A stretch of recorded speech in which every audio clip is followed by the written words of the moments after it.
Senhoras e senhores, bom dia.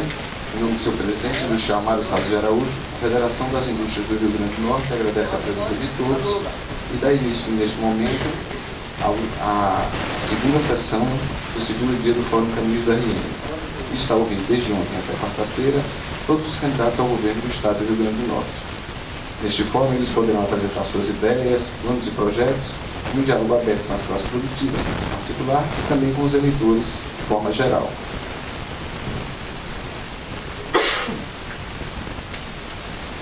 Na segunda-feira, nós já ouvimos a candidata do PT, a senadora Fátima Bezerra, e o candidato do Solidariedade Fernando Queiroga. Esta terça-feira, o primeiro a falar foi o candidato do PSTU, Dário Barbosa. E agora ouviremos o candidato do PSOL, o professor Carlos Alberto. Professor universitário de 50 anos, já foi candidato a vice-prefeito e a deputado federal. Sua candidatura é isolada e ele tem como vice a servidora pública Cidadãs. O professor também é empresário. Tem como candidatos ao Senado o professor Lailson Rugel e a professora Thelma Rugel. Esta é a sua primeira disputa pelo cargo de governador.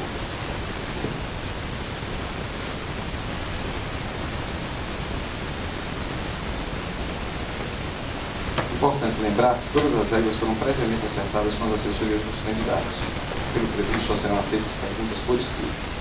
Também não serão permitidas manifestações que de alguma forma agridam qualquer um dos candidatos. A partir deste momento, por favor, que todos mantenham seus celulares no modo silencioso.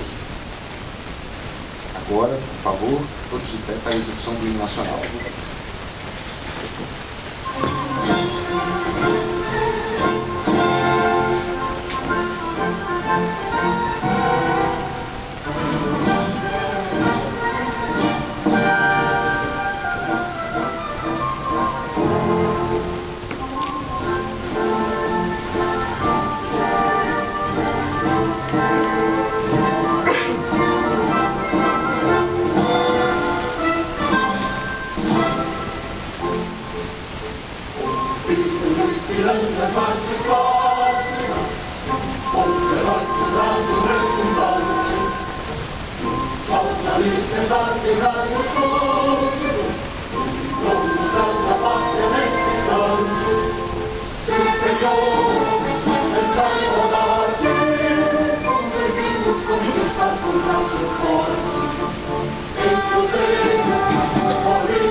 Pátria amada,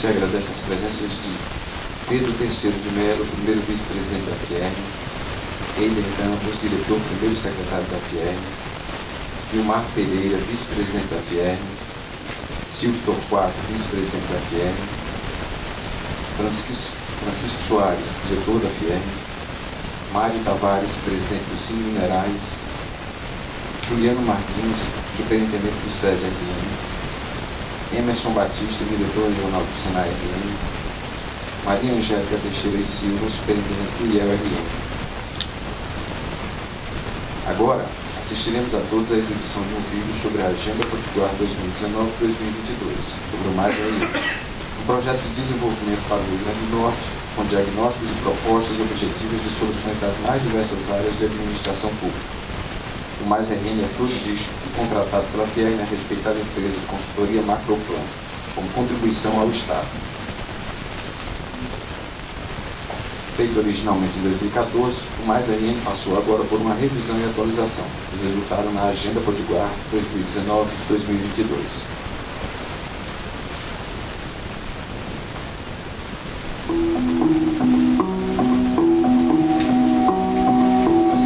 Em 2005, o Rio Grande do Norte era o estado melhor posicionado em desenvolvimento nas regiões Nordeste e Norte. No Brasil, estava em 12º lugar. 10 anos depois, havia perdido 2 posições. A perda do dinamismo do Rio Grande do Norte foi diagnosticada desde 2014 pelo plano Mais RN, que propôs um pacto político e social de todos para melhorar o estado. Infelizmente, este pacto não aconteceu e a trajetória de declínio do estado se acentuou. Em 2006, o Rio Grande do Norte era o 3º estado mais seguro no Brasil. 11 anos depois, assumiu a liderança entre os estados mais violentos, com uma taxa de homicídios de 68 por 100 mil habitantes em 2017. Outro problema, apesar da forte escassez de água, as perdas físicas nas redes de distribuição da KM ultrapassaram os 50%. E até junho deste ano, continuamos perdendo empregos formais, ao contrário da maioria dos estados do Brasil.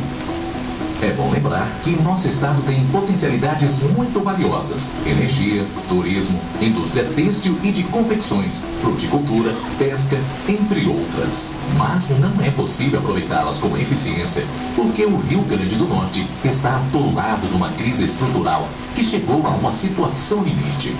Se for mantida a tendência dos últimos 10 anos, até 2022, cairemos para a 23ª posição entre os estados brasileiros. E o Rio Grande do Norte poderá se tornar um dos estados menos desenvolvidos e atrativos do Nordeste e do Brasil. Uma das principais causas dessa situação é a profunda crise fiscal e financeira do estado. Nos últimos 12 anos, o estado acumulou déficits continuados. O déficit registrado em 2017 foi de 754 milhões de reais. Hoje, o Rio Grande do Norte tem mais servidores inativos do que ativos e os gastos com a Previdência Estadual cresceram cerca de 160% nos últimos 3 anos. No início de 2018, o déficit mensal do governo do estado era de cerca de 100 milhões mensais, segundo estimativas da Secretaria de Planejamento do Estado. Mas os problemas não estão apenas no Poder Executivo. Segundo a mesma CEPLAN, no período de 2010 a 2018, o orçamento geral do Estado cresceu 53%, enquanto o orçamento dos demais poderes e órgãos independentes cresceu 110%. Os poderes Legislativo e Judiciário e o Ministério Público constarão para cada potiguar, em 2018, bem mais do que a média dos custos dos demais estados do Nordeste. Ou as lideranças potiguares, apesar de suas diferenças, se unem e enfrentam as debilidades do Estado de modo decisivo e com urgência, ou então o Rio Grande do Norte mergulhará num cenário de insolvência financeira, atrasando seus pagamentos e prejudicando cada vez mais os serviços públicos. Se afundará numa trajetória de decadência acelerada. Para as lideranças empresariais do Estado, a agenda do Pacto de Resgate Potiguar para 2019-2022 tem foco em 4 grandes desafios. 1. Melhorar os serviços públicos e a infraestrutura. 2. Melhorar o ambiente de negócios e atrair mais investimentos. 3. Fazer um forte ajuste fiscal e melhorar a qualidade do gasto público. 4. Reconstruir a governabilidade para resgatar o Rio Grande do Norte. Esses desafios se desdobram em 44 metas que indicam o esforço que teremos que fazer nos próximos 4 anos. A seguir, uma amostra dessas metas. Segurança. Reduzir a taxa de homicídios de 68 para 33,5 por 100 mil habitantes. Inclusão social. Diminuir o percentual de pessoas abaixo da linha da pobreza de 36% para 12%. Despesa pública. Enquadrar as despesas de pessoal nos limites da Lei de Responsabilidade Fiscal. As metas estão desdobradas em 180 ações desafiadoras e trabalhosas, como, por exemplo, manter todos os serviços públicos essenciais, segurança, educação, saúde, transportes, abastecimento de água, em funcionamento normal durante os 4 anos. Melhorar o ambiente de negócios do Estado, em comparação com os outros estados do Nordeste, para atrair mais investimentos e criar novos empregos. Reduzir a participação dos demais poderes e das despesas com pessoal, ativos e inativos, no orçamento do Estado. Congelar salários e benefícios, se preciso for. Esta agenda deve ser liderada pelo governador eleito este ano. Exigirá muito trabalho e cotas de sacrifícios solidários de todos. Conheça, debata e divulgue essas propostas com todos os seus amigos e familiares. Vamos nos unir para fazer o Rio Grande do Norte voltar a crescer, gerar mais empregos e qualidade de vida.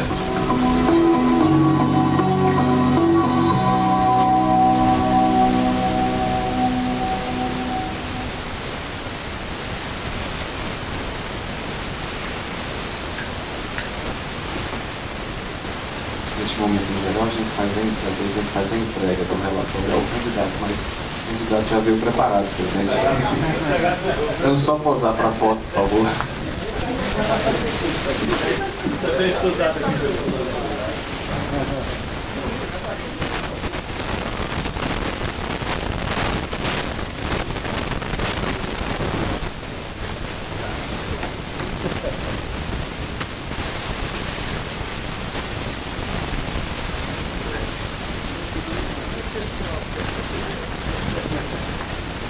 Com a palavra agora, o presidente da Federação das Indústrias do Rio Grande do Norte, Anastácio de Araújo, para fazer a abertura desta segunda sessão do Fórum Caminho da Rio. Bem, bom dia a todos. Ser do Carlos Alberto, quem a gente teve a honra de estar recebendo de hoje, o propósito desse projeto é entregar aos candidatos a agenda pública de 2019 e 2022, mas a ele vai até 2035. O projeto é um projeto de longo prazo. Nós sabemos que metas, ações, objetivos, tem a curto prazo algumas ações, mas é um projeto para pensarmos no Rio Grande do Norte nos próximos 20 anos.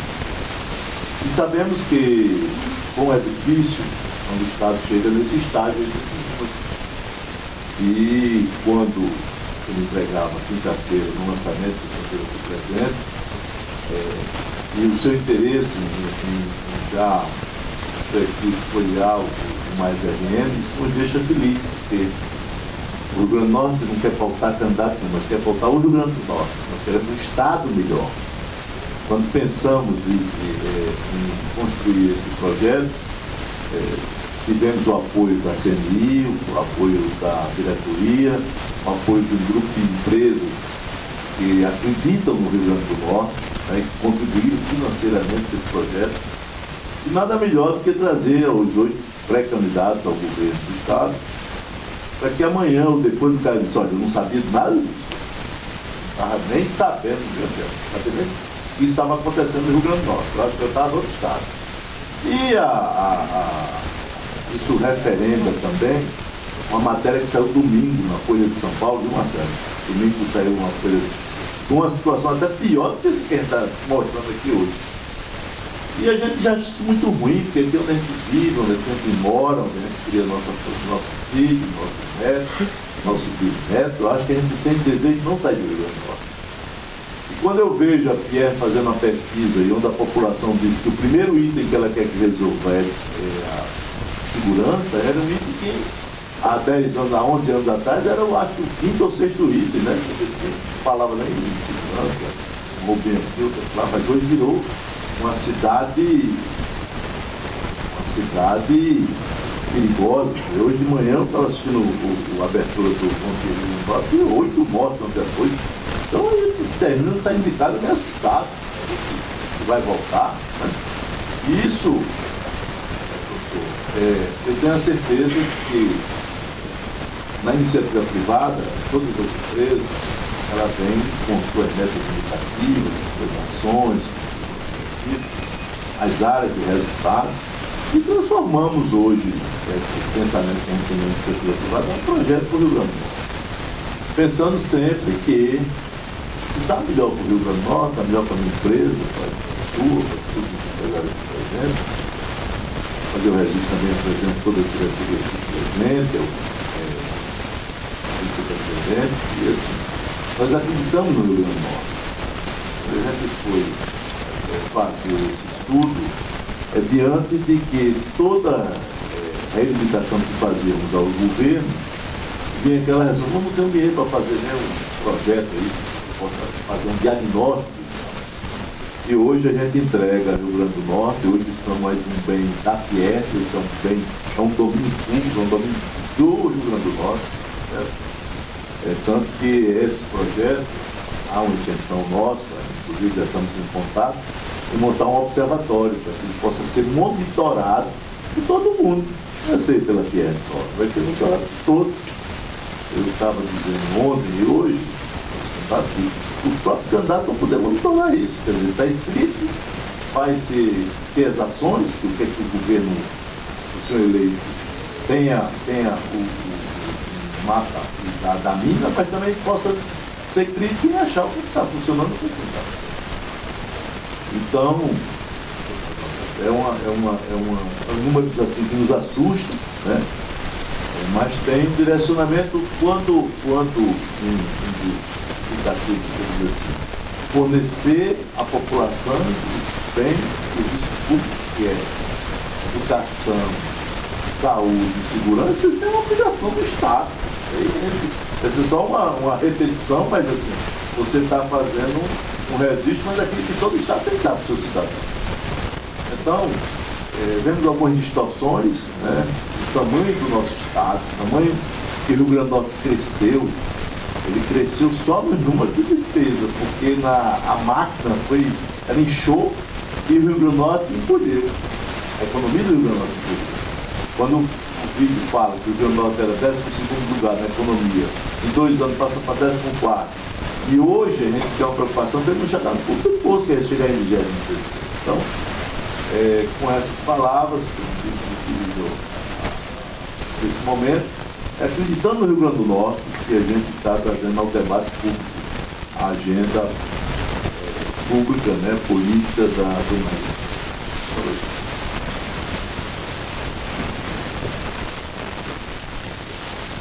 Pode ficar à vontade.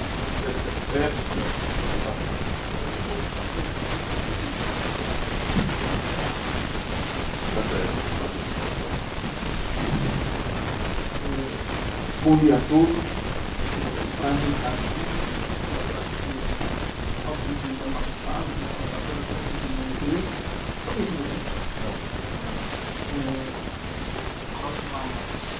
eu vou pronto aqui, né? Eu quis parabenizar a Macroplan da Cidade pela iniciativa muito. Eu sei que não é perfeito, não estava perfeito ainda. Isso aqui é uma produtividade. Cada comunidade dinâmica, a nossa economia dinâmica, entender o que acontece no nosso dia a dia e o que está acontecendo no dia a dia.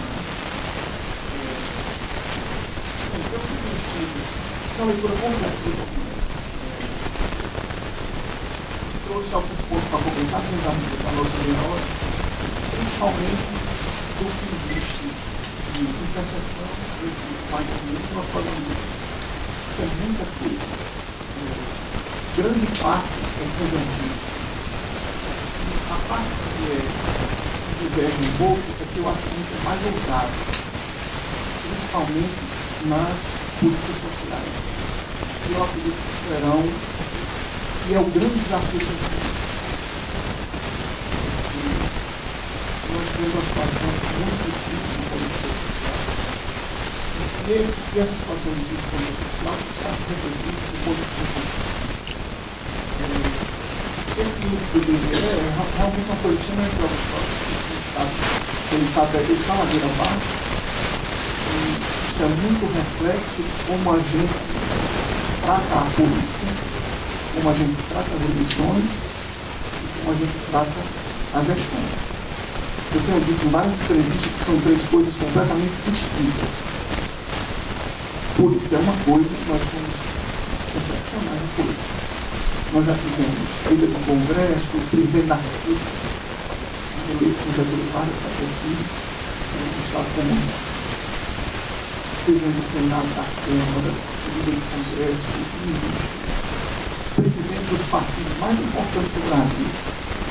Mas isso não se reverte para a sociedade. Então, tem alguma coisa em marco eleitoral, fantástico.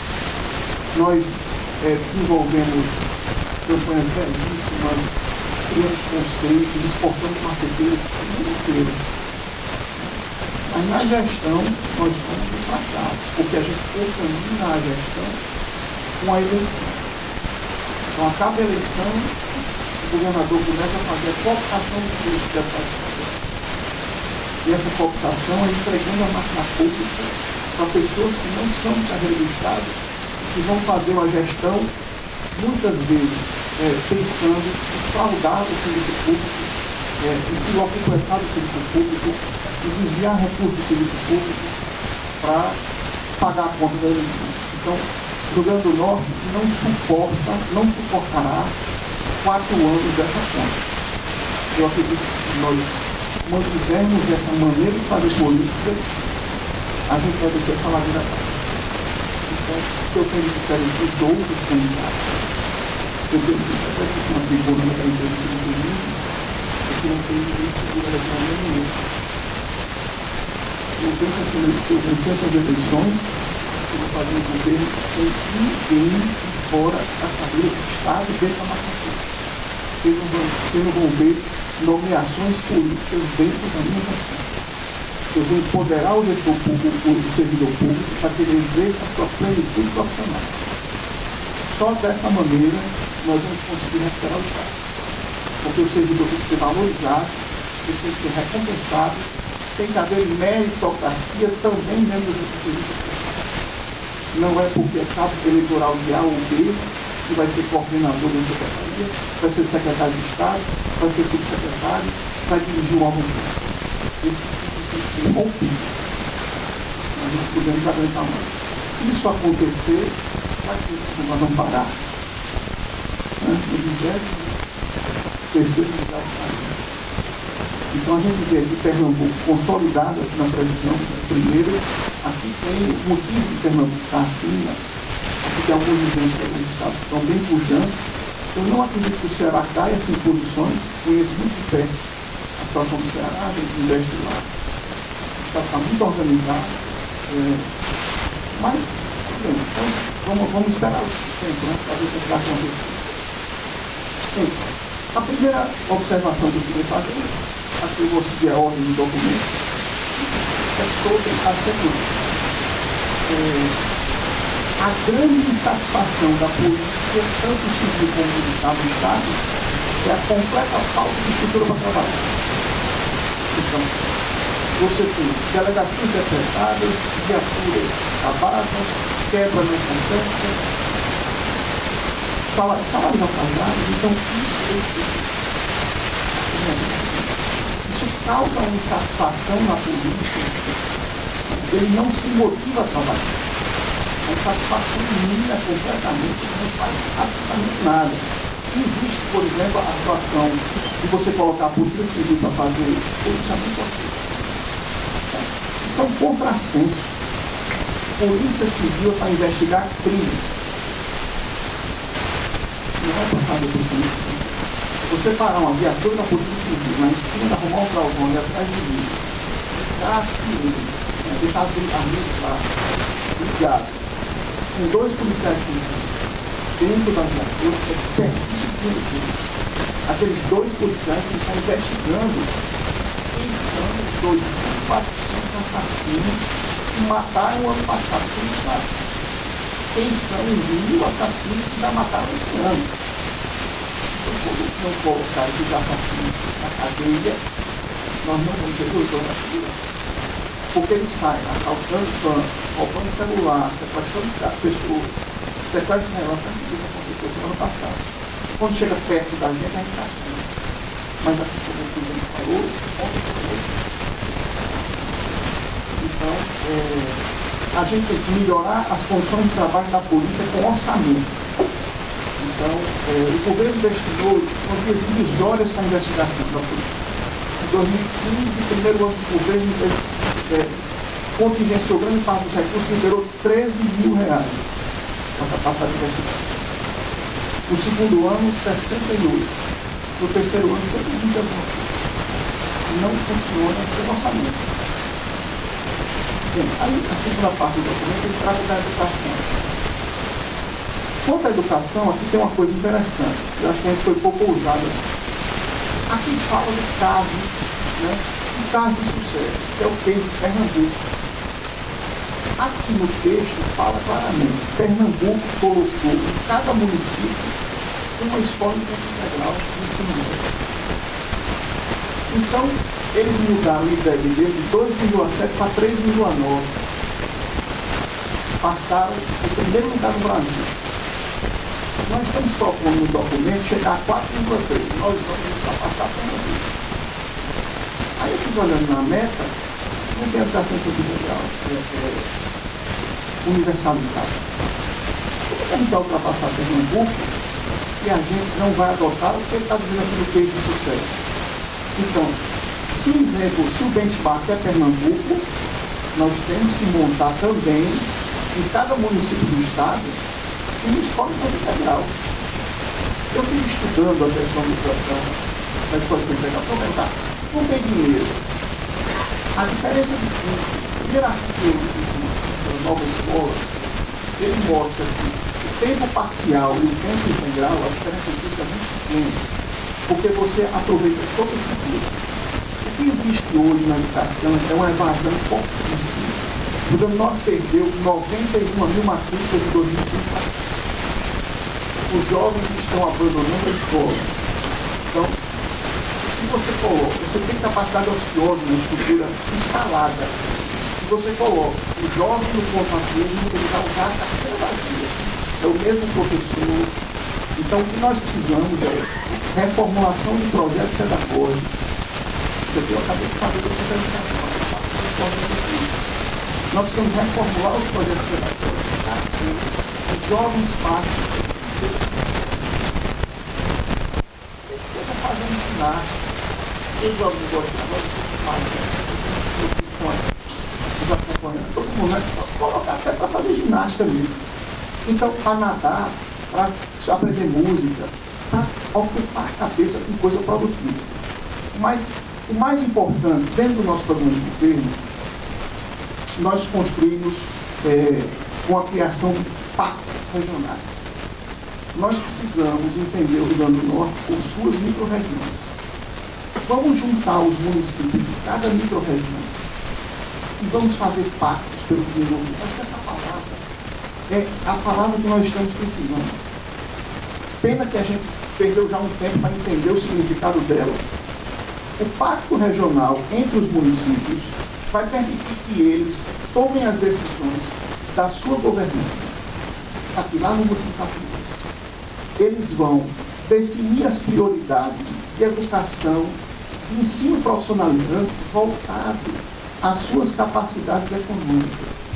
Onde aquelas atividades possuem vantagem competitiva. Eu sou um aficionado por Michael Porter, né? Um economista brilhante que a gente usa muito na administração. Então, nós temos que entender onde nós não teremos vantagem de custo. Então, em cada região do Estado, tem que se definir quais são as vocações de cada região. O Seridó Ocidental tem minério de ferro. Então, a gente tem que treinar os técnicos de lá na área de geologia, de metalurgia. Nós temos, por exemplo, cerâmica e metal, e muito ferro, né? Por que a gente não desenvolve uma indústria de cerâmica, né? Metais de alta dureza para corte? A gente tem energia, cerâmica e ferro. E tungstênio, a gente pode fazer uma indústria fantástica. Por que a gente não atrai para cá uma Bosch, uma empresa, ou uma empresa de componentes mecânicos aí para corte? Por que a gente não pode? A gente tem que entender onde nós temos vantagem competitiva. A gente tem todos os componentes para fazer. E a cerâmica, quando ela aquece, a silverização, ela aglutina as partículas e torna de alta dureza. Por isso é muito pujante nessa indústria. Aqui no documento não tem referência a isso. Mas eu acho que a gente poderia evoluir para isso. A questão da educação, existe um problema grave. O município educa melhor do que o Estado. Se você vê pelas notas do IDEB, é uma ladeira. Né? Apenas 5% dos jovens e crianças estão na educação integral no Estado. Esse número é baixíssimo. Então, nosso programa de governo é claro. Vamos colocar, a meta tem que ser universalizar todas as crianças e jovens em educação em tempo integral. Todas. Vamos reformular os projetos pedagógicos, município, escola por escola, todas as 600. E vamos fazer um programa para colocar as crianças nas creches. Só tem essa maneira, a gente só resolve se a gente atacar. Não tem metade de uma meta. A meta tem que ser 100%. Senão a gente não reverte. Agora a questão é, em quanto tempo nós cumpriremos a meta? Então vamos lá, a meta é 100%, vamos trabalhar para ser 100%. E a gente nunca chega nela. Eu acho que é mais fácil do que dizer que vai fazer só uma parte. Uma parte acomoda as pessoas. Então, vamos passar um pouco sobre minha visão sobre a saúde. Nós temos 4 focos na saúde. A primeira é a atenção básica. Nós temos os agentes de saúde em cada município fazendo o trabalho pelas prefeituras para evitar que as pessoas adoeçam. O agente de saúde e a atenção básica é uma coisa extremamente importante para o Estado do Rio Grande do Norte, apesar de ser um trabalho feito pelas prefeituras. Por quê? Porque um agente de saúde, às vezes, toma conta de 300, 400 pessoas. Se ele evitar que uma pessoa infarte, o preço de um stent paga todo o salário de agente de saúde por um ano, o preço de um stent. Aí o governo vetou o piso salarial dos agentes de saúde, que em 4 anos iam passar a ganhar R$ 1.500. O agente de saúde passa o dia andando a pé, de segunda a segunda, no sol quente, nas condições mais difíceis pelo interior do Estado nosso. Então basta ele economizar por Estado um stent que ele paga a conta do salário dele durante 12 meses. Então nós temos que criar um programa em convênio com esses consórcios municipais e com os municípios para que o agente de saúde, o município que usar menos a rede estadual de saúde, nós bonifiquemos os agentes de saúde. A gente gratifica o agente de saúde para que ele, pelo bom desempenho que ele está tendo. Imagine a força que esse grande mutirão de agentes de saúde vão fazer para não utilizar a rede pública. Porque a saúde brasileira é caríssima, materiais. Nós somos reféns da indústria farmacêutica, dos fabricantes de materiais médicos. A gente está querendo quase nada sobre isso, né? Equipamentos caríssimos, arrendados. Então, aqui tem, por exemplo, tem um objetivo aqui, melhorar a gestão do sistema de saúde, tem realizar a seleção pública de gestores de saúde com base no mérito.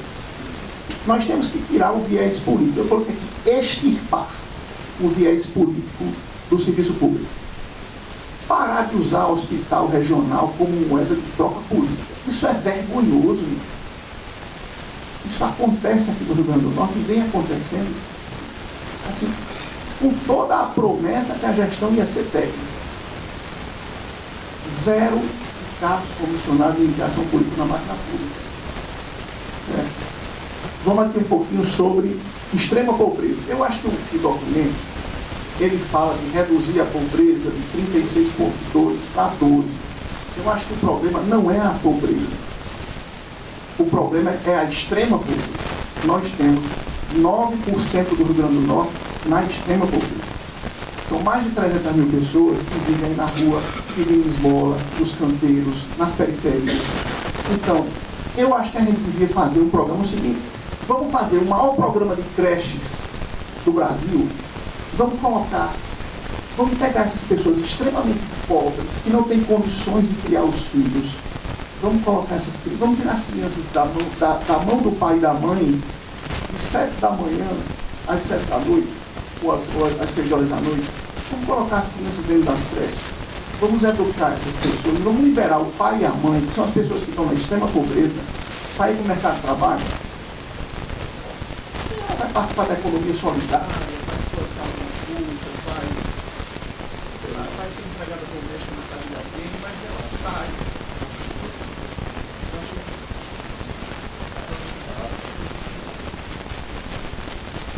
A gente muda. Alô? Pronto. A gente inverte a lógica. Essas pessoas recebendo as crianças em creche em tempo integral, dos que estão na extrema pobreza, tem que começar por elas. A gente reduz grandemente o nosso problema no médio e longo prazo. Então, eu acho que a meta devia ser, hoje, nós temos no nosso programa o maior programa de creches do Brasil. Está escrito no programa do governo. Pode ser utópico, mas a utopia nos move. Né? Então, hoje, na 94 FM, veio uma senhora falar sobre o déficit brasileiro de creches. No debate eu falei, Nossa Senhora da Apresentação tem um déficit de 6 mil crianças. Como é que a gente pode reduzir a violência em Nossa Senhora da Apresentação? Em Natal ela falou, são 36 mil vagas. Eu calculei só para Nossa Senhora da Apresentação, que era... eu fui lá para fazer um debate, calculei, contei escola por escola contando as vagas, e 6 mil pessoas. Peguei os dados do IBGE também. No Rio Grande do Norte existe um déficit de 118 mil vagas. Quem está fora da creche? É o filho do mais pobre. Porque o filho do um pouquinho mais rico, ele já está em algum lugar e está pagando por estudar. Então, é por isso que eu falei que a gente tem que ser um pouco mais ousado nas metas sociais para poder resolver o problema econômico do Rio Grande do Norte.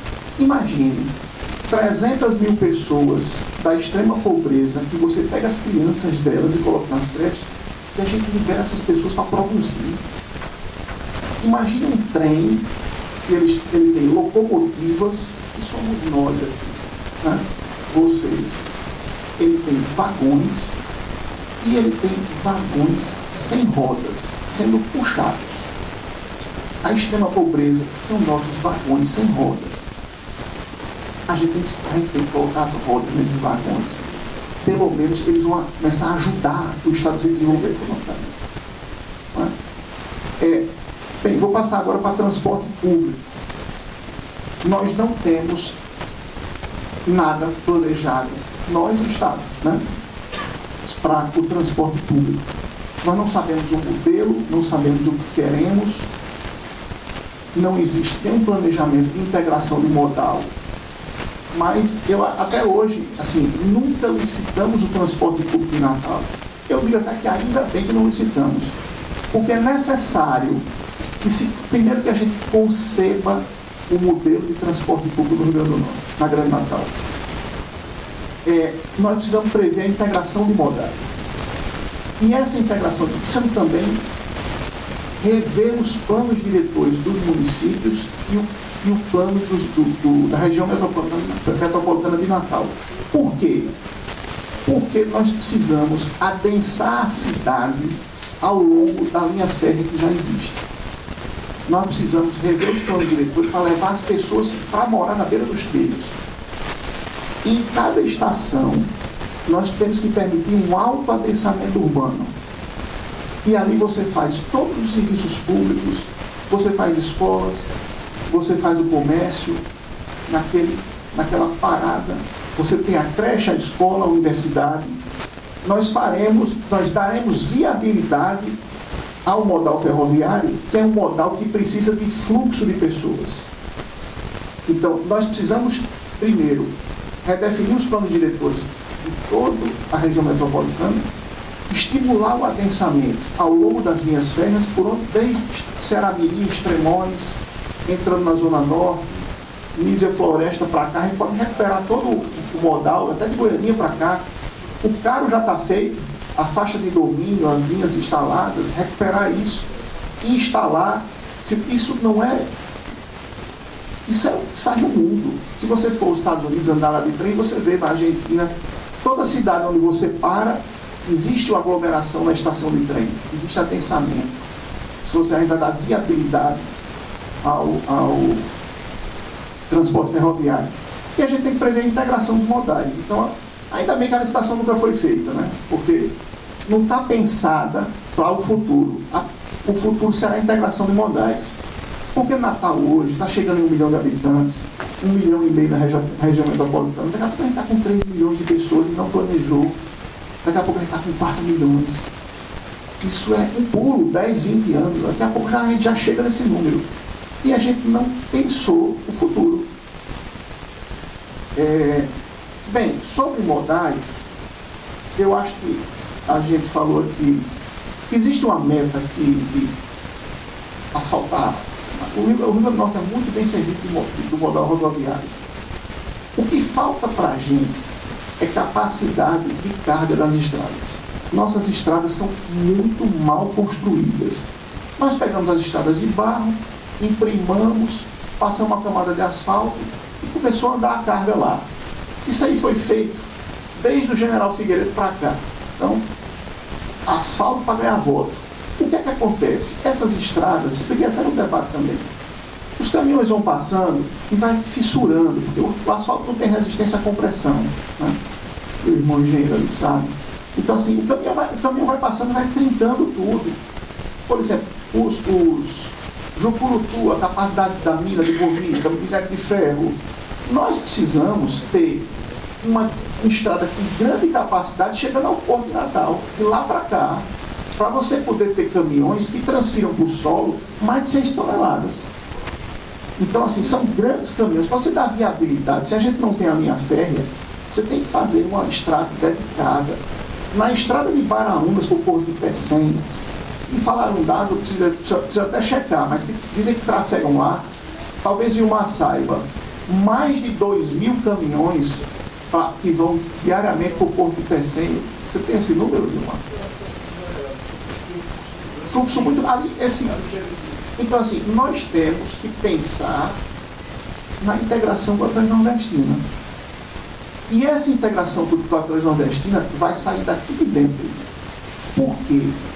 Porque vocês, cada sindicato tem que fazer, se a Transnordestina vier, o que é que o meu sindicato, com todos os meus filiados, empresas sindicalizadas, quanto elas vão transportar, ou quanto ela vai conseguir vender de minério, de ferro, de mármores e granitos, de calcário, de cimento, de todo tipo de produto. Então, assim, a Fierne tem que pegar o seu sindicato junto, o governo do Estado tem o poder de aglutinar, então acho que tem que ser até governo, Fierne com seus sindicatos, a Transnordestina nessa mesa.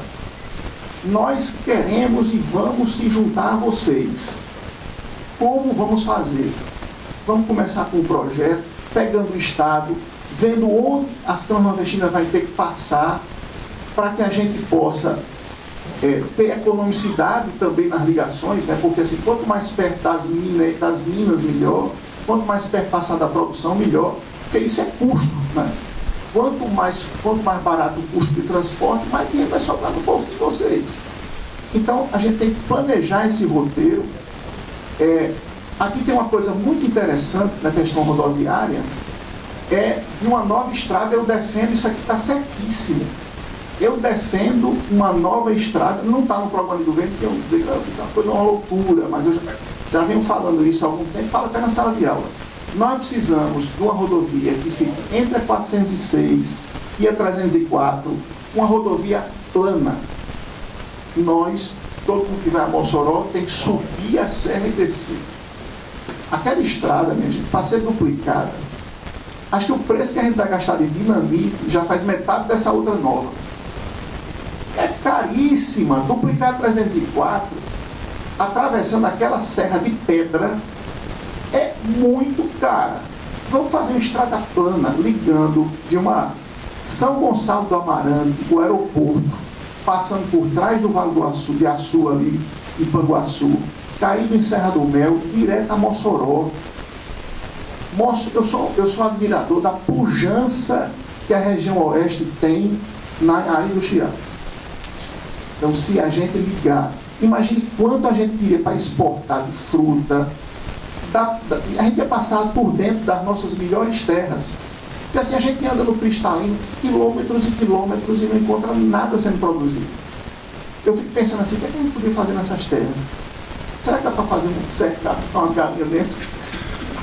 É terra demais, a gente não vê produção naquela terra. Mas é muito bom. 2/3 do território nosso são no cristalino. A gente tem 1/3 de terras boas, essa usina, essa rodovia ia cortar, seria onde a gente podia, talvez num projeto só, ter a rodovia feita e a ferrovia do lado, como a gente vê em várias partes do mundo. Certo? Eu acredito, sou fanático pelo potencial que São Gonçalo do Amarante tem. Se vocês compararem a Atlanta de 1960, 1950, quando o hub foi construído, Atlanta era como São Gonçalo é hoje. Só que nós vamos ter que esperar esse tempo todo, né? Daqui a 50 anos, São Gonçalo será a Atlanta de hoje. Nós temos que investir lá. Como? Eu acho que a gente tem que trazer aquele especialista em aerótrópolis, concluir aquele estudo. Não é caro. Vamos trazer o João Cassarda, né, da Universidade da Carolina do Norte, para concluir o planejamento da aerótrópolis. Vamos pensar como a China tem 6 tipos diferentes de ZPS. Talvez muita gente nem saiba disso. E tem uma delas que é específica para hubs aeroportuários, que é a Bounded Logistic Zone. Essa é lotada de operadores logísticos, empresas que prestam serviços para as grandes empresas de aviação e de cargas que vão passar. Então você pode montar produtos, você pode recondicionar, você pode fazer cross-docking, você recebe a carga, redistribui para a América do Sul inteira. Você pode fazer inúmeras atividades. Eu acho que a vocação nossa é o cross-docking. É receber as cargas, consolidar aqui, tanto de uma forma ou de outra. Receber, consolidar e despachar fracionada para a América do Sul, ou também fazer o inverso, ser aqui um ponto de consolidação. Certo? Como é que eu estou de tempo? Está quase acabando. Então eu vou me conter nos pontos. A transposição, o Ceará já andou 50% da obra, 50% da obra do Cinturão das Águas, a gente tem um projeto feito. Isso é preocupante, porque a água vai chegar primeiro. Nós não fizemos ainda o projeto, não definimos o que queremos da água da Caíba. Né? Então, assim, o problema não é falta de água. Eu acho que sobre transparência, eu vejo que o caminho nosso para sair do buraco é lupa em cima do gasto público. Então, aquela questão, não vamos nomear ninguém apadrinhado por governo, e nas licitações, nas obras, no recebimento das mercadorias, na execução das obras, vamos colocar observadores sociais para acompanharem essas obras. Vamos saber se o material chegou, se está dentro da especificação. Vamos colocar um observador social. Os conselhos, os aposentados, conselho de classe de economia, de contabilidade, todo mundo. Quem quer ser observador social? Vem aqui para dentro do processo licitatório. Qual foi a proposta vencedora? Ih, rapaz,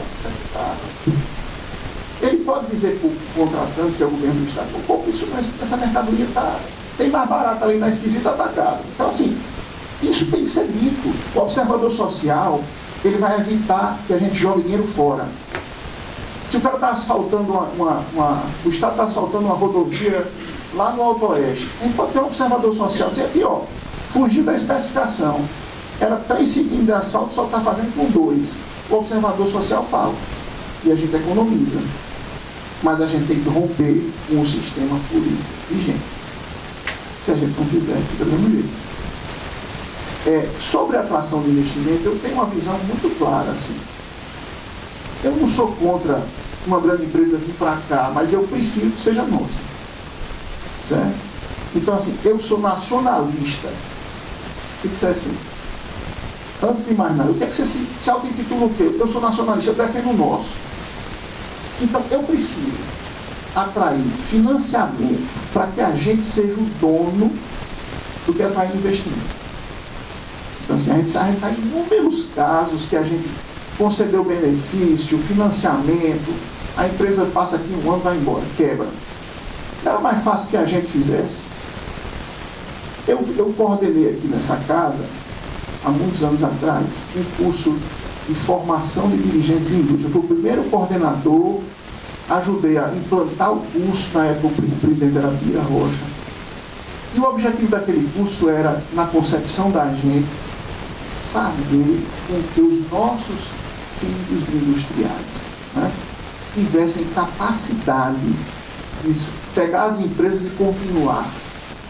Então, o primeiro curso é essa concepção. Eu fui com os alunos para São Paulo, tivemos lá palestras sobre abertura de capital na Bolsa de Valores, para que eles fizessem sociedade anônima, fizessem IPO, isso no ano 99 e 2000.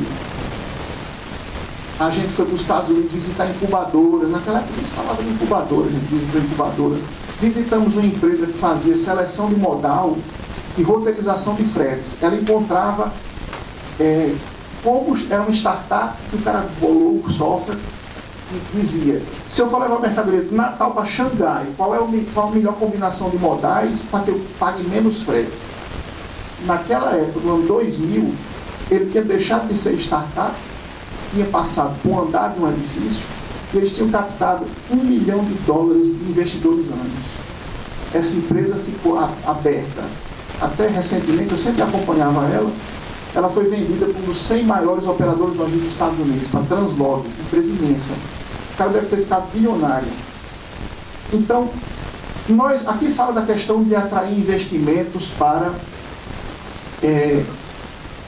transferir o dinheiro público para o Rio Grande do Norte. Eu acho que a gente tem que adotar um modelo chamado isomorfismo. Nós temos que ter a mesma forma no Rio Grande do Norte da gestão da forma federal. Então, o governo novo, ele vai ter alguns programas, a gente tem que estudar esses programas, como? Formando equipes de projetos para estudar o edital, o termo de referência, para celebrar o convênio do Brasil. A gente tem que ser muito ágil nessa captação. Então, a forma federal e a forma estadual tem que ser a mesma. E essa célula de projeto acompanha esse edital, esse programa federal. E ele vai captar o dinheiro, elaborar o termo de referência, cadastrar no Siconv, fazer o projeto básico, licitar, fazer o projeto executivo e a obra, acompanhar a obra até o final.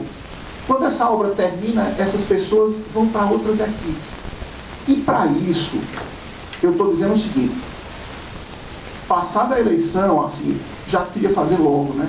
Mas eu acho que pode, não sei como é que vai ser essa transição, mas pegar todas as pessoas do Estado e identificar o potencial nosso de recursos humanos, para formar essas equipes e começar a estudar os programas federais, para a gente ter agilidade na transferência do recurso público para cá. Isso aqui está no programa. O que eu estou comentando, assim, está aqui.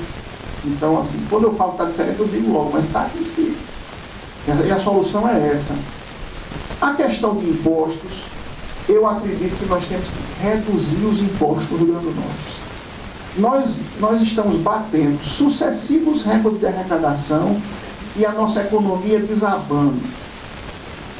Nós precisamos, a cada ganho de arrecadação, reduzir as alíquotas. E qual é a alíquota mais impactante para que a gente gere desenvolvimento econômico? É o ICMS, porque a gente coloca mais dinheiro na mão do mercado consumidor. Quem é do comércio aqui sabe que nossa praça é péssima, nosso comércio morreu, acabou o poder de consumo das pessoas. Nós precisamos voltar, porque o Estado é 29% da gasolina, 18% no ICMS da energia elétrica rural. Isso era para ser subsidiado, está dentro do distrito, uma energiazinha para ligar a bomba de água, para fazer uma pequena irrigação. Aí o Estado, 18%. Se tem um incentivo para ser dado, é para ser dado por distrito. O cara está sofrendo lá no meio do semiárido, nas condições mais impróprias. Ele tem que estimular para que o dinheiro gire dentro do distrito, vá para a sede do município, gire na sede.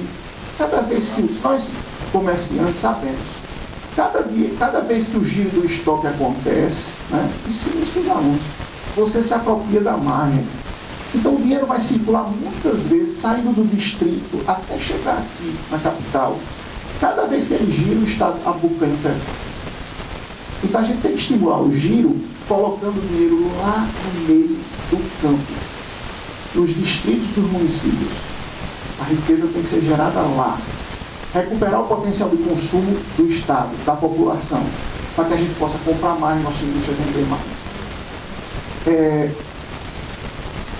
A questão do déficit fiscal, eu acho que um conjunto de ações, que é gestão, transparência, vai criar na economia um ambiente favorável para a retomada do investimento.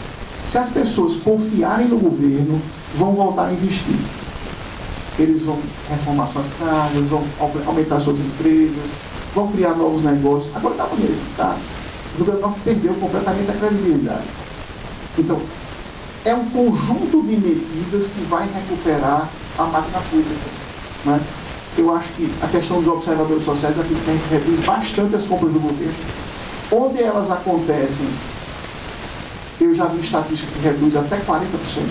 Então, depende de cidade para cidade. Eles têm um site muito organizado, chama Observadores Sociais do Brasil.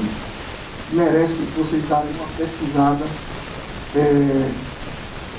Bem, mas, voltando, o desenvolvimento econômico nosso tem que ser pensado por micro-regiões. Então, vamos trabalhar nos pactos dentro dos consórcios regionais. O Rio Grande do Norte é campeão em inventar, né? Então, assim, aqui, quando se pensou em consórcios, algum ilustre teve uma brilhante ideia de fazer um consórcio para o Rio Grande do Norte inteiro. Enquanto na Paraíba tem vários consórcios pequenos, inclusive municípios do Rio Grande do Norte são consorciados na saúde com a Paraíba. A Paraíba está até sugando da gente nas compras. As pessoas atravessam para fazer supermercado, porque lá é mais barato, para abastecer o carro. Nossa divisa aí está toda fugindo para a Paraíba para comprar. Então, Jaçanã, por exemplo, ele está consorciado, o prefeito do pessoal lá, ele está consorciado com a Paraíba. Vamos pensar os consórcios dos municípios das micro-regiões do Rio Grande do Norte. Lá eles vão. É mais fácil o governador ir lá conversar com a Borborema Potiguar, ou com o Traíra, como chamam. Vamos pensar aqui, o que é que nós temos para ser, tendo vantagem competitiva. Vamos pensar a segurança. Como é que é melhor? Eu tenho que ouvir as pessoas de lá. Vamos no Médio Oeste, no Alto Oeste, no Apodi, né? No Sertão Central, no Vale do Açúcar, vamos em todas as regiões discutir o desenvolvimento lá, criando pactos, empoderando a sociedade local, trazendo a sociedade nesse pacto. Senão a gente não vai sair dessa encruzilhada que a gente se meteu. Bem, é isso. Eu tenho, assim, várias coisas que eu pulei aqui, mas a gente pode ir conversando nessa meia hora aqui. Obrigado.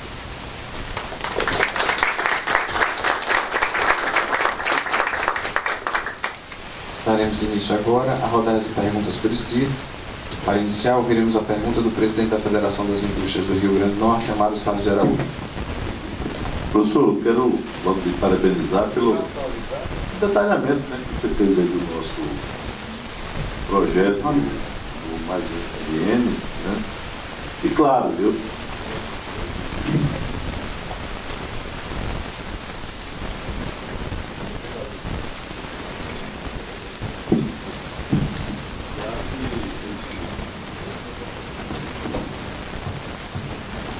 Claro que esse projeto ele foi entregue na feira e as pessoas vão começar a ler e identificar. Nós temos aqui um observatório onde a gente já está monitorando, junto com a empresa, alguns ajustes ser feito, mas isso faz parte, principalmente não achar que a verdade está pura e sem precisar de ajuda. Tá? Claro. Qualquer contribuição a gente vai estar aberto para que a gente possa estar fazendo essas melhorias. Isso não podia ser aberto sempre. A ideia, professor, que essa agenda fique no nosso portal e as pessoas possam opinar, possam participar e completando com o observatório. A ideia é a gente colocar no observatório quem for governador, não é a Fiesp que vai descasear. Quer descasear o povo, quem estiver lá fora, que vai dizer qual foi a ação que foi feita, que não foi feita, qual é a meta que foi cumprida, que não foi cumprida. Então, acho que isso aí é muito importante para o Rio Grande do Norte, esse trabalho. Mas olha só, o senhor fala na questão do ambiente hostil das empresas. Eu acredito que a micro e pequena empresa está enraizada no Brasil, onde ela tem uma participação de mais de 90%. Nós temos aí as ações do Estado, onde você pega as grandes companhias que têm mais de 1.000 empregados, você manda uma palma na mão, você sabe quais empresas que têm mais desse. Mas não podemos também perder essa oportunidade de fortalecer essas empresas maiores. Aqui nós temos o Café Santa Clara, nós temos a própria Minas, nós temos a Guararapes, nós temos a Esterbon, são empresas ou próximas ou com mais de 1.000 funcionários. Então a gente tem que haver esse fortalecimento. Mas o grande problema nosso se chama insegurança jurídica. Nós temos uma matéria aí que está batendo aí nos tribunais, onde a empresa Guararapes participa do programa Prosertão, que ela é uma das participantes, ela não é exclusiva, e a Guararapes vem numa batalha louca aí, se defendendo, onde uma terceirização votada pelo Congresso, aprovada pelo Congresso, e as empresas que estão estabelecidas lá na região de São José de Seridó, Parelhas, brigando, onde o Ministério Público do Trabalho diz que elas não são dependentes, ela tem que ser, os funcionários dela tem que ser da Guararapes. Então, assim, são esse tipo de assunto que a gente chama de insegurança jurídica. E os nossos irmãos vizinhos, com todo respeito, quem for aqui da Paraíba, de Pernambuco e do Ceará, não se ofendam, mas nós temos que defender no Rio Grande do Norte, que essas empresas fiquem no Rio Grande do Norte. E quando eu vejo essa briga que a Guararapes está fazendo, e os caras estão só assim, esperando que a Guararapes não consiga ficar aqui no estado, e vai correr aqui para Paraíba, para o Ceará, isso é um pulo. Porque você desmontar um parque industrial, ele não tem uma relevância que você possa fazer essa mudança. Até porque esses governos vizinhos, eles dão até infraestrutura, né? Oferecem até infraestrutura para essas empresas se mudarem. Nós sabemos que alguns assuntos o governador tem que capitanear isso. As empresas, a Federação das Indústrias são atores, mas não o ator principal, que é o governo. O executivo, que nós temos o entendimento que quando o executivo comanda, eu acho que a gente vai tudo a reboque. Eu acho que isso é importante. Como é que o senhor vê essa questão da insegurança jurídica, da atração desse ambiente hostil, que muitas vezes é provocado por órgãos que fazem parte do próprio governo, para o ambiente empresarial do Rio Grande do Norte?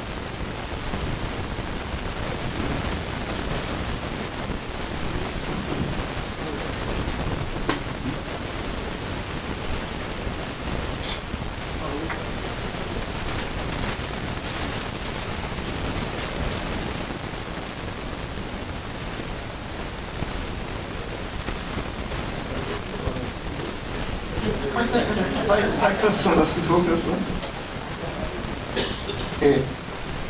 Nós temos que respeitar os contratos firmados, né? Então, o PROAD, que é o grande incentivador da Guararapes, ela permanecer no território. Eu estudo o case Guararapes há muitos anos. Todas as vezes que ele publicou o balanço, eu analisava. Então, eu conheço a matemática da economia fiscal que a Guararapes usa e exonerar a fábrica e repassar grande parte do crédito fiscal para as suas lojas. Eu acho que se está gerando emprego aqui, ótimo. Né? Então, é uma renúncia que o Estado faz e tem uma contrapartida. O mais importante é que a gente exija que quem está saindo também, por exemplo, a Petrobras, ela tem vários contratos firmados com o Rio Grande do Norte. Então, assim, a gente tem que analisar também o caso mais específico da Petrobras e ver cada cláusula daquele contrato, porque assim, o PROAD é muito claro que exige que você aumente os investimentos, não é? Que você mantenha aumente o número de empregos, inclusive para renovar os projetos. E muitas vezes isso não vem acontecendo. Então, assim, lá existe uma cláusula dizendo que se você sai, nós temos o direito de pedir de volta toda essa atividade. Né? Então, assim, porque quando o Estado ele dá uma renúncia fiscal, ele está dando, quem renuncia não é o Estado, é a sociedade. Né? Muitos estão abrindo mão para você. Eu vamos dar para essa empresa porque ela tem um potencial de gerar mais empregos. Não é?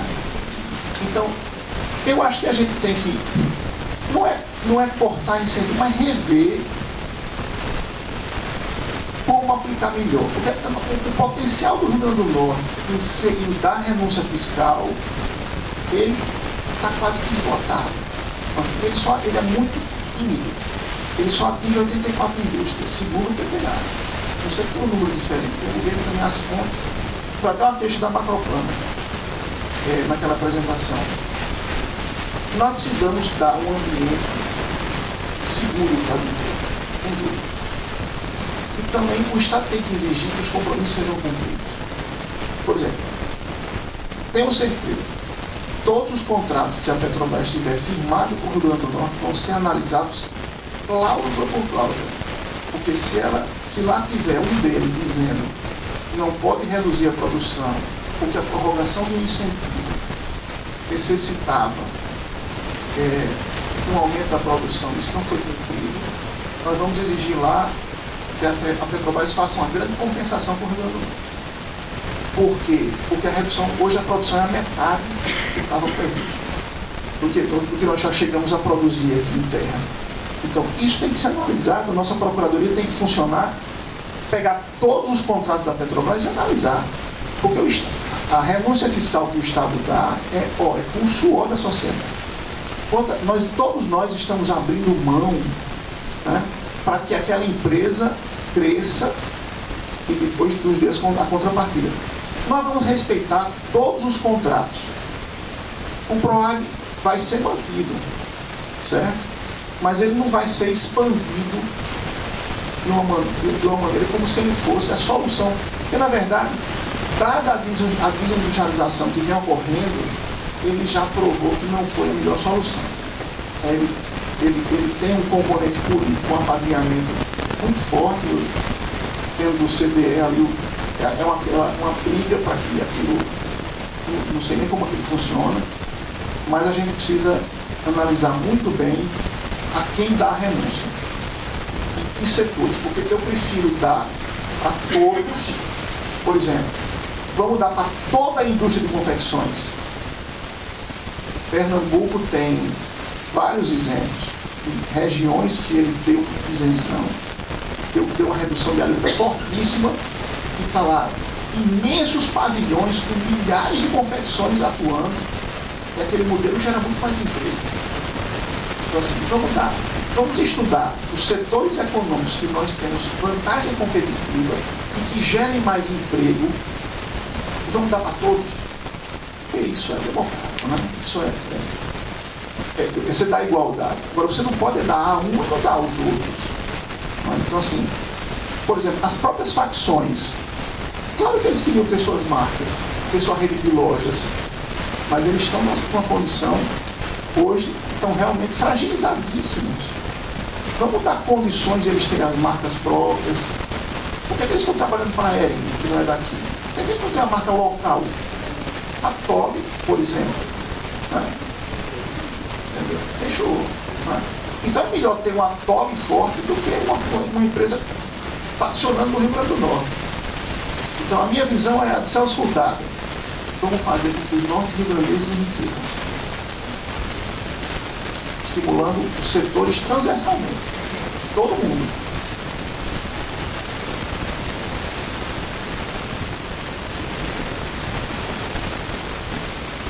Pergunta de Afrânio Miranda, da FCDL. Precisamos melhorar nossa arrecadação de ICMS. É importante investir na criação de novas empresas. Como o seu governo pretende fomentar o empreendedorismo no campo e na cidade?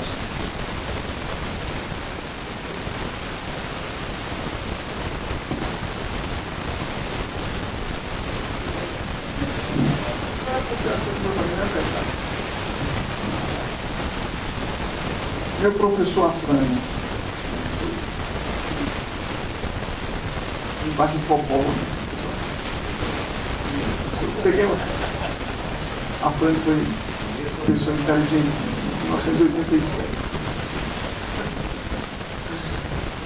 É muito prazer ser seu amigo, conhecer sua carreira e sua vida profissional. Nós precisamos incentivar, primeiro, vamos olhar quais setores de atividade econômica nós temos vantagem competitiva. Confecções alimentares, intensivo em mão de obra, nós temos uma população pronta para trabalhar no setor. Então, tendo vantagem competitiva, a gente, nos setores que geram mais emprego em relação ao investimento feito. Por exemplo, a indústria do petróleo, a energia eólica, não sou contra, mas ela gera um pouco emprego em relação a cada milhão investido, por exemplo. Tem setores como o Ceará apostou no polo calçadista. Por quê? Porque o calçado ele gera muitos empregos, diretos, indiretos, e provoca o chamado efeito renda. Certo? Então tem estudos do BNDES, que eu conheço, indicando quais os setores que geram mais empregos diretos, mais indiretos e mais efeito renda por milhão investido. Então, o setor de confecções é um dos primeiros. O setor de abate de animais também é muito forte na geração de emprego. Então, assim, como o nosso desemprego é muito alto, nossa população economicamente ativa é pequena no Rio Grande do Norte em relação aos outros estados também, nós temos que estimular que a geração de emprego aconteça. As pessoas irem buscando e estimulando, as pessoas têm emprego procuram mais.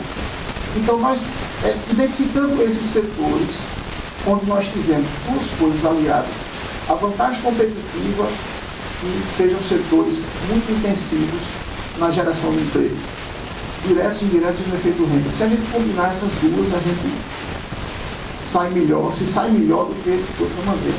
Essa maneira é que eu acredito que seja a melhor. Então, assim, isso a gente vai transferir dinheiro, vamos reativar a economia dos pequenos municípios, fazer com que o dinheiro volte a circular de lá para cá. A riqueza do Rio Grande do Norte tem que vir do interior para a capital. Vamos apoiar os pequenos industriais que estão em unidades mais distantes.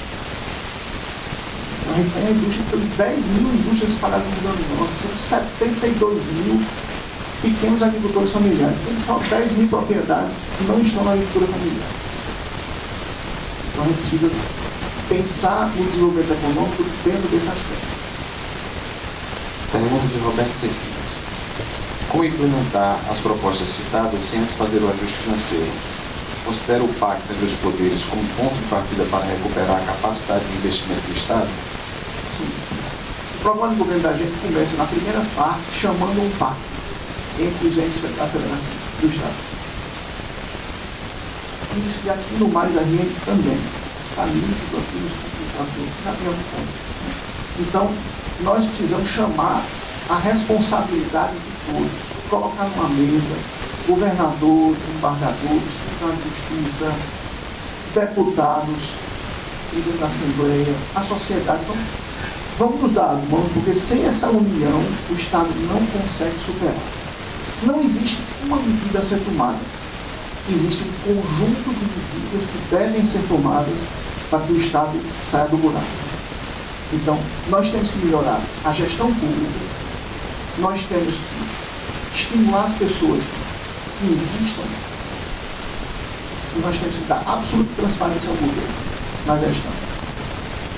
Então, para criar um ambiente de confiança na sociedade que a situação vai ser diferente no futuro. Nós temos que acreditar no futuro. Então, quando a gente vê 91 mil matrículas a menos no ensino nos últimos 10 anos, a gente tem que colocar a mão na cabeça do que está acontecendo de errado. Quando a gente vê 32 jovens com menos de 30 anos se suicidaram no Seridó o ano passado. E é isso. Eles não vislumbram um futuro diferente. Eles não vislumbram que a situação pode ser diferente. Então a gente precisa que as pessoas confiem no futuro, acreditem que vai dar certo. Isso é muito importante.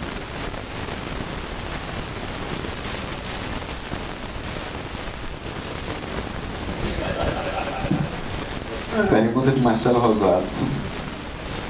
Com relação à agilidade nos licenciamentos para as empresas, o que o senhor propõe com o IDEMA, Corpo de Bombeiros e outros órgãos com responsabilidades e atribuições semelhantes? Eu acho que a gestão técnica, quando a gente der uma gestão técnica e der condições de trabalho para que funcione, as licenças vão ter rapidez. Porque lembre que o servidor público, ele é em grande parte um abnegado. Ganha pouco, não tem condições de trabalho, não tem plano de carreira, não vislumbra nenhuma promoção. Os caras, você acha que o cara vai assinar uma licença? Se ele não está recebendo uma gratificação como chefe, ele vai dizer, não vou fazer isso não. Porque ele sabe da interferência política que existe. Não, deixa isso aqui o chefe dar. Ele começa a colocar dificuldades no trabalho. Eu acredito que se nós fizermos uma gestão extremamente profissionalizada e a gente pensar num licenciamento simplificado, eu acho que a licença pode ser dada em confiança. Eu sou a favor da presunção de inocência. Então, assim, se você faz um projeto, apresenta a documentação, cadastrou no site, você pode ter uma licença prévia de 30 dias enquanto seu processo vai ser analisado. Você já começa a fazer alguma coisa lá, então tem que se pensar. Como é que a gente pode agilizar? Né? Então, assim, cadastrou os documentos, dependendo do tamanho do lote, dependendo do tamanho do projeto, do impacto ambiental, se for leve, a gente pode ir, né, devagarinho, distribuindo, dando essas licenças. Se caso o porte do projeto for maior, talvez a exigência seja um pouco maior. Mas eu acho que empoderando a máquina pública e dando aos técnicos as condições de trabalho e a consequente responsabilização. Porque, na verdade, para não haver a prevaricação, né? Então, assim, tem que ter prazo, você tem meta, você tem que analisar um certo número de processos. Então, a gestão técnica e profissionalizada vai suprir essa deficiência. Pergunta de Mário Tavares. Se eu só complementar uma coisa, eu sou a favor das compensações ambientais. Eu acredito, por exemplo, que nós temos duas possibilidades de ampliação do sistema portuário do Rio Grande do Sul. A gente tem duas opções. Ou a gente faz um porto offshore, como lá em Fortaleza, onde você vai fazer os berços em alto mar, e a gente teria que escolher qual nossa praia a gente ia degradar. Certo? Então, assim, vamos fazer berços na Ribeira, para atacar os navios em alto mar. Vamos fazer os berços na Praia do Forte. Ou a gente vai fazer o modelo holandês, que é abrir os canais e fazer um porto para contêineres dentro do rio. Por quê? 95% das exportações brasileiras são pelo modal marítimo. Então, nós só temos um lugar que eu vejo que a gente possa fazer um porto para contêineres, que é na margem norte do Rio Potiguar. Para contêineres. Para granéis, existe essa discussão, aquele estudo de acesso da Associação Comercial de Mossoró, tem uma discussão entre o Porto do Mangue e Areia Branca. A gente tem que fazer um estudo complexo daquilo e pesquisa operacional até para saber carga, distância, qual a localização ideal do custo de otimizar o custo de transporte. O de granéis tem que ser lá, até porque todo o minério não está aqui. Não tem sentido você trazer o minério para ser exportado por lá. Então, assim, nós temos as jazidas minerais mais próximas do litoral de todo o Brasil, mas nós não temos como escoar. Então, nós temos que fazer esse estudo. Então, para utilizar a margem norte do Porto Engine, nós vamos supor um estudo. E vamos ter que fazer uma grande compensação ambiental. Então, eu acho que aquela área é vocacionada para que a gente faça a ampliação. Porque, se você vê os grandes portos do mundo, Singapura, Salalah, própria Holanda, são parques de contêineres com milhares de contêineres. A China inteira, os grandes portos da China. Então, nós precisamos pensar no porto de contêineres, porque se nós queremos crescer nossa renda per capita 10 vezes, vamos só que a gente tem a utopia de ter a renda da Noruega, a gente tem que crescer nossa infraestrutura 10 vezes. Não é verdade? Do ponto de vista de modais, de infraestrutura. Então, as compensações ambientais têm que existir, inclusive, para o governo. Então, assim, os salineiros, por exemplo, eles podem... Eu não vou afastar minha salina. A salina construída não sei quantos anos, você vai recuar uma salina para cumprir uma margem, uma legislação que veio depois da salina feita. Pode ter gente que não quiser, um seridó todo desertificando. A compensação ambiental é muito mais importante para o seridó do que a na salina. Vamos denunciar. Tudo tem solução, né? Então, conversando, a gente chega a uma solução que seja melhor para todos. Pergunta de Mário Tavares, ligado à mineração. A mineração do semiárido tem uma forte importância social de geração de emprego e renda. O que o senhor pretende para fomentar o setor? Olha, quando chega a infraestrutura, você viabiliza vários negócios. Mas vários setores da atividade econômica são viabilizados porque se implantou um modal. Imagine o impacto que a Transnordestina vai dar a Pernambuco, está dando, porque a Transnordestina corta Pernambuco de leste a oeste. Que a Transnordestina corta o Ceará de norte a sul. A Transnordestina entra no Piauí para trazer soja, gado, explorar as riquezas. Nós precisamos da infraestrutura para que a mineração consiga. Quando você leva a infraestrutura, você viabiliza os negócios. Então, nós precisamos dotar de infraestrutura para que você retire os minérios. Então, quando a gente implantar uma rodovia ou uma ferrovia, diversos negócios ganharão viabilidade no Rio Grande do Norte. Diversos negócios. Então, a solução é dar condições para que a mineração possa extrair. Porque você acaba a infraestrutura, ferrovia, caríssimo para implantar, baratíssimo para operar. O transporte ferroviário é o segundo mais barato que existe. Só perde para o aquaviário, porque o grande navio ele vai pela inércia, né? Depois que você for para atravessar um oceano, ele vai pela inércia. O ferroviário é muito barato, muito barato. Então, quando a gente implanta o modal, então assim, por exemplo, o Plano Nacional de Investimentos em Logística, nós estamos fora. Estamos fora. Por quê? Porque o Estado nunca disse o que quer fazer aqui.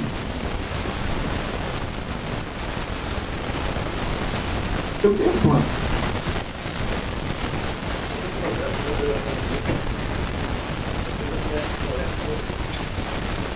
Conheço o projeto, o primeiro estudo que foi feito pela ACIM para se implantar o Porto de Granéis Sólidos e Porto Humano. Agora, não conheço se foi feito um estudo mais detalhado, locacional, para identificar a localização ideal. Eu não conheço detalhes e o resultado disso para saber qual foi a localização ideal do final do projeto. Não sei se é Porto Humano, eu achava que mais perto, assim, um chute meu. Eu achava que mais para perto de Mossoró seria melhor. Mas É Jucurutu, a mina de Bonito. Sim. Tem uma batimetria feita, eu analisei também. Existem 2 locais que eram possíveis, mas realmente não tive acesso ao estudo final. Se me mandarem, continue. Pergunta de Soares, da FIE. Se eleito, o que o senhor fará para que o Hospital Valdir Gugel seja humanizado? Olha, a rede de saúde são 4 pontos. Eu falei do primeiro, da atenção básica. Nós precisamos ter, dentro de cada consórcio, dentro de cada região, um hospital de especialidade. Eu vou falar do caso geral, porque fala do Varela Santiago, é um caso muito específico. Ele vai estar dentro dessa rede. Nós precisamos ter as especialidades funcionando dentro dos consórcios. E o Hospital Varela Santiago, ele está dentro de um consórcio de Natal, né, da Grande Natal. Ele tem que fazer parte de uma rede para que você ofereça as especialidades médicas para todas as especialidades, para toda a população. Ele vai fazer parte dessa rede. A gente precisa de uma rede de urgência e emergência. Por exemplo, a economia de escala vai dizer que as UPAs maiores são melhores, porque ela rateia melhor o custo. Então, tem as UPAs de tamanho 3, elas atendem até 300 mil pessoas. O Rio Grande do Norte tem quase 20 UPAs no papel. Uma UPA é 900 e poucos mil reais por mês para operar. Com 12 UPAs, porque uma população de 3 milhões e 600 mil por 12, você tem 12 UPAs. Você atenderia todo o Rio Grande do Norte. Se tivesse localizados estrategicamente, que você pudesse acessar numa emergência, porque quando você faz o planejamento das redes de emergência, você faz para que se chegue mais rápido, independente da distância. Então você faz pelo menor tempo máximo.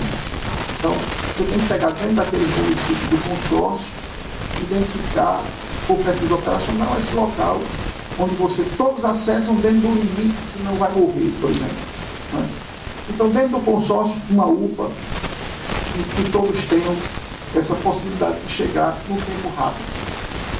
Estabiliza o paciente e encaminha ou para o hospital de especialidade, ou para uma cirurgia, uma UTI, uma coisa mais complexa. Então,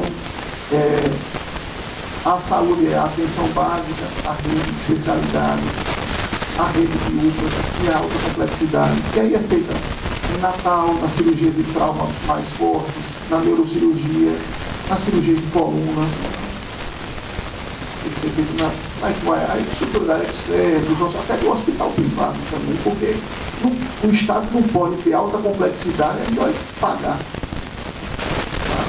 ter alta complexidade. Pergunta de Silvio Torquato, vice-presidente da FIEB.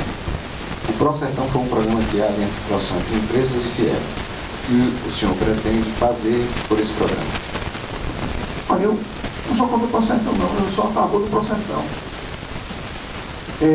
Mas a minha lógica é: os incentivos do governo serão dados a todos de um determinado setor que a gente tenha vantagem competitiva, que esteja dentro da prioridade estabelecida e negociada aqui nessa mesa.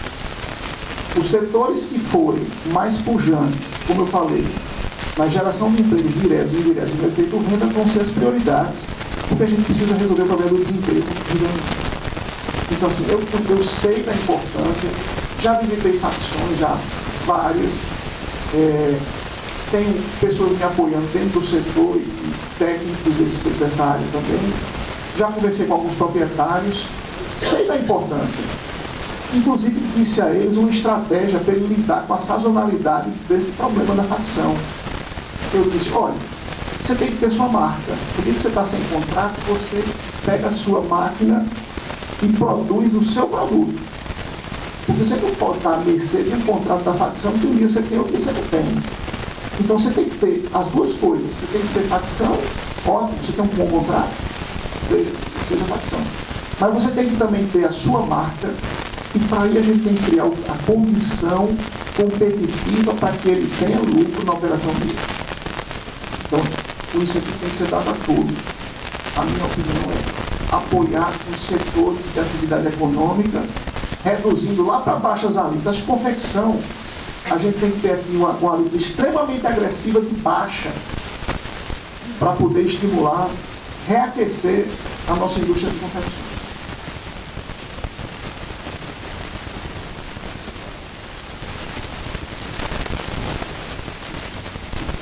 Candidato, por favor, faça suas considerações finais.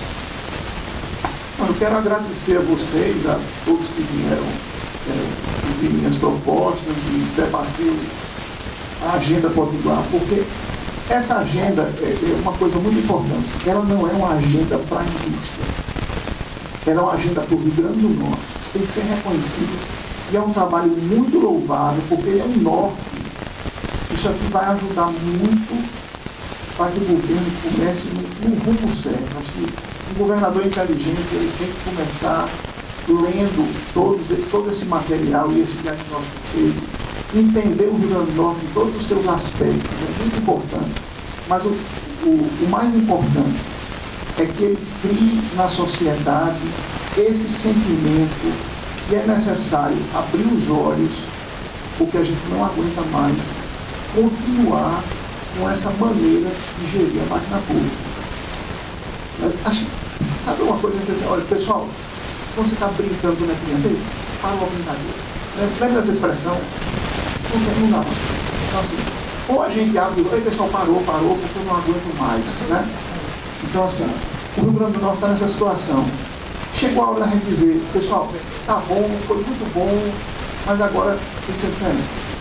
Se a gente não moralizar, e não trouxer transparência para o serviço público, e não romper com essa prática eleitoreira, nós vamos realmente chegar onde a Macopã previu daqui a algum tempo. Então, muito obrigado a todos.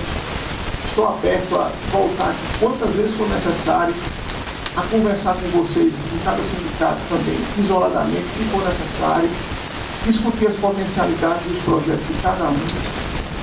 Foi um prazer estar aqui e agradecer aqui a presença da minha esposa e dos meus filhos, dos dois mais velhos. Aí hoje o aniversário do Rodrigo aí, né? Parabéns.